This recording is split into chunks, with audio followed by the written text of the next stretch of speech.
ناظرین گرامی، السلام علیکم ورحمۃ اللہ وبرکاتہ۔ میں ہوں آپ کا میزبان انصار عزیز ندوی، اور آپ اس وقت سیدھی بات ٹی وی چینل کے خصوصی پروگرام ذکر میرے حبیب کا صلی اللہ علیہ وسلم دیکھ رہے ہیں۔ ناظرین گرامی، الحمدللہ ذکر میرے حبیب کا پروگرام کی 95ویں قسط ہے۔ ناظرین گرامی، گزشتہ ہفتے آپ نے دیکھا اور سنا تھا کہ کس طرح ماحول ام المؤمنین حضرت عائشہ رضی اللہ تعالی عنہا کے حق میں بدل گیا تھا، اور کس طرح قانون قذف کا کوڑا برسنے کے لیے تیار تھا۔ اس قانون کی روح سے 80 کوڑے اس شخص کو لگائے جاتے ہیں جس نے جھوٹی تہمت لگائی ہو۔ ناظرین گرامی، سورہ نور کی روشنی سے اہل ایمان کی دلوں کی بستیوں میں جگمگاہٹ پیدا ہو گئی تھی، رائے عامہ یکسو ہو گئی۔ سوسائٹی نے طوفان بدتمیزی کے اتار چڑھاؤ کے ایک لمبے دور کے بعد اپنی بے چین سطح کو پرسکون اور نارمل کر لیا۔ سورہ نور حد قذف کے قانون کا کوڑا اپنے ساتھ لائی تھی۔ اس طرح جن جن اصحاب نے سرگرمی سے بہتان ترازی کی اس مہم میں حصہ لیا تھا، اور جو اپنے اخلاص کی وجہ سے نادم ہو کر جرم کے اقراری بھی ہوئے اور جن کے بارے میں شہادت بھی موجود تھی، انہوں نے اپنی پیٹھیں اسلامی نظام عدل و قانون کے سامنے پیش کر دیں تاکہ قانون قذف کی روح سے 80 کوڑے کھانے پر راضی ہو گئے۔ انہوں نے اپنے ضمیروں کی پاکیزگی کو بحال کر لیا۔ ان اصحاب میں مصطح ابن اثاثہ، حسان ابن ثابت اور حمنہ بنت جحش شامل تھے رضی اللہ تعالیٰ عنہم اجمعین۔ لیکن شرارت اور فساد کا اصل بانی قانون کی گرفت سے بچ نکلا۔ البتہ رائے عام کی نگاہ میں اس کی فطرت کی پستی مکمل طور پر آشکارا ہو گئی، اور اسلامی معاشرے نے اسے بے وقعت بنا کر ایک طرف ڈال دیا۔ ناظرین، غلطیاں کس سے نہیں ہوتی، اور انبیاء کو چھوڑ کر جو خطا نہیں کر سکتے اور معصوم ہوتے ہیں، کس ماحول اور کس جماعت میں انسانی فطرت آزمائش و امتحان کے مقام سے نکل کر ایک کامل معصومیت کی فرشتوں جیسی سطح پر پہنچ سکتی۔ لیکن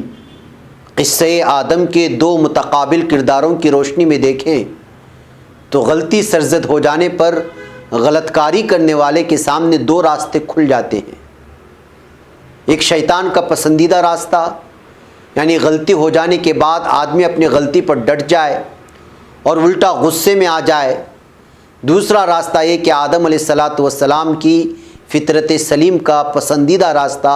یعنی کہ غلطی کے بعد شرمندہ ہو کر اپنی اصلاح کر لی جائے۔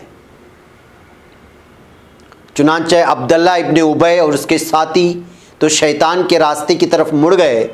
لیکن حضرت حسان، حضرت مصطح اور حضرت حمنہ نے اصلاح کا راستہ اختیار کر لیا۔ ناظرین گرامی، سلسلہ واقعات کو اپنے تصور کی نگاہ میں تازہ کر لیں اور اپنے آپ کو مدینے کے اس ماحول میں لے جائیں جس میں بہتان کا طوفان مہینہ بھر چلتا رہا تھا، تو ایک ہولناک اور دردناک سما سامنے آتا ہے۔ ایک دین جو ایک ایک فرد کو آہستہ آہستہ ساتھ لے کر ایک چھوٹے سے کاروان انقلاب کی شکل اختیار کر سکی تھی، جس نے کتنی ہی آزمائشوں کی منزلوں کو پار کر کے اسلامی ریاست کا ایک چھوٹا سا گھروندہ انسانیت کو پناہ دینے کے لیے سال ہا سال کے لمبے دور فساد کے بعد کرۂ زمین کے گوشے میں تیار کیا تھا، جو چاروں طرف سے دشمنوں کی درمیان میں تھی، اور جس کو ہر وقت کسی نہ کسی طرف سے حملے کا خطرہ تھا، اور جو خود اپنے غیر مسلم شہریوں کی ایک بڑی تعداد کی شرارتوں کے گھیرے میں تھی۔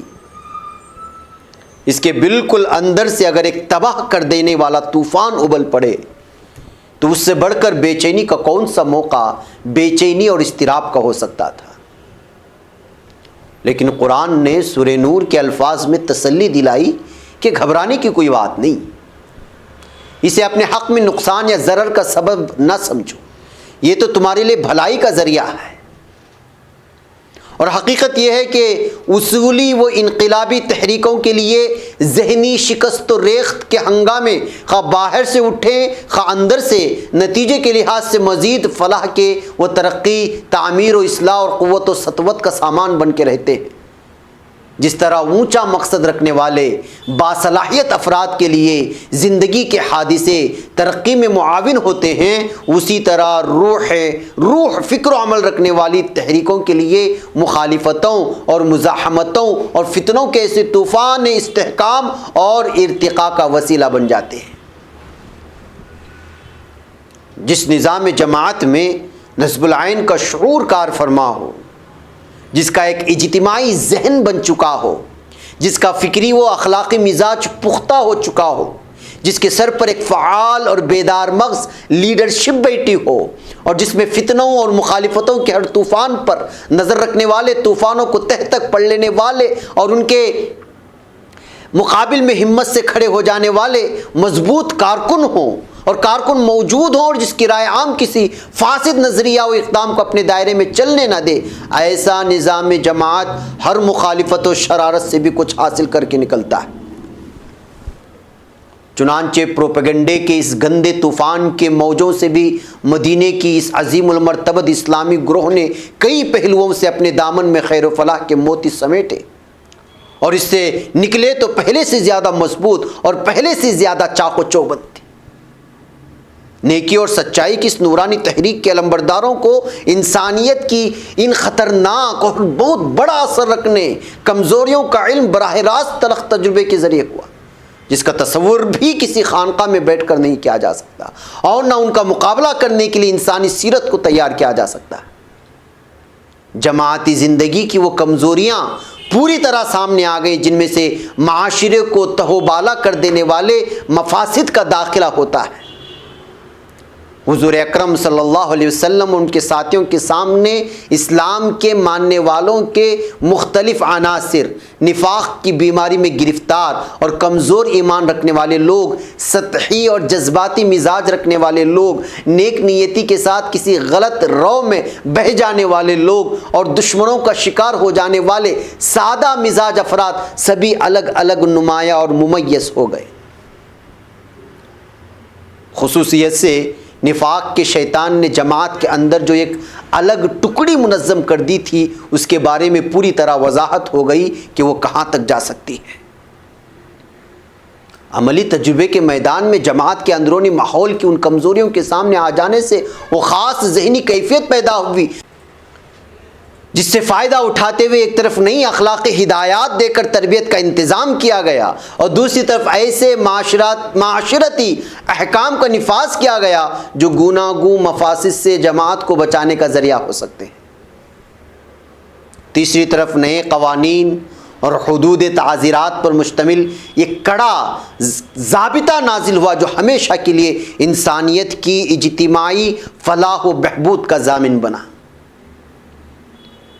اس واقعے نے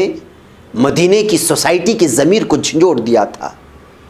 اس کو اخلاقی حس کی چوٹیں لگا کر بیدار اور اس کی جماعتی حمیت و غیرت کو تازیانے برسا کر متحرک کر دیا تھا۔ پوری جماعت نفاق کی اس اضطراب انگیز حملے سے نکلی تو اس کا ایک ایک فرد پہلے سے زیادہ چوکنا اور مضبوط تھا۔ اس ہنگامے کے طوفان سے گزرتے ہوئے حضرت عائشہ رضی اللہ تعالی عنہا کے ساتھ ساتھ سب سے زیادہ مظلوم ذات خود محسن انسانیت صلی اللہ علیہ وسلم ہی کی تھی، لیکن جس عالی ظرفی، حوصلہ مندی اور صبر و تحمل کا مظاہرہ حضور اکرم صلی اللہ علیہ وسلم نے اپنے ٹھنڈے، غیر جذباتی اور باوقار طرز عمل سے کیا، وہ انسان کو حیرت میں ڈال دینے والا ہے۔ اور اس میں حضور اکرم صلی اللہ علیہ وسلم کے بعد اسلام اور اس دین کے نظام جماعت کی قیادت کرنے والوں کے لیے ایک بہترین نمونہ پایا جاتا ہے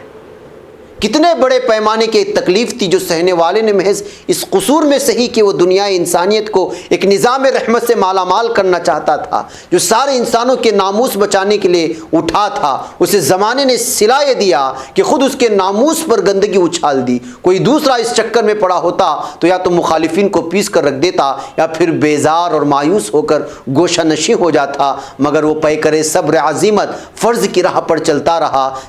رہا، کانٹے اس کے قدموں کو لہولہان کرتے رہے اور پھر بھی آگے ہی بڑھتا رہا۔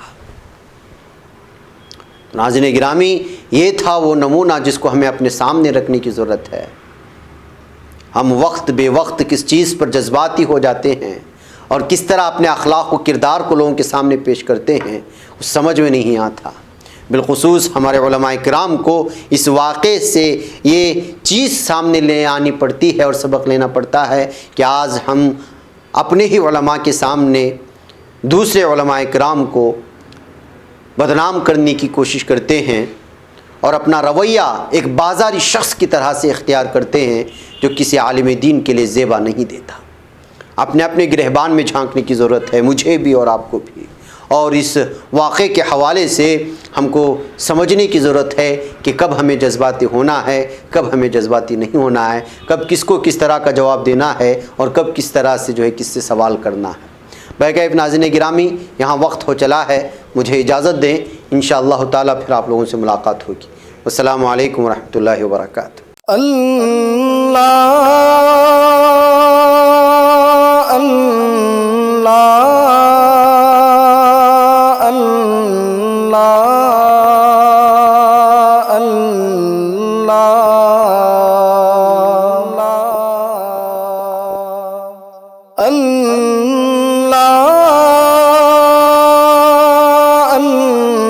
اللہ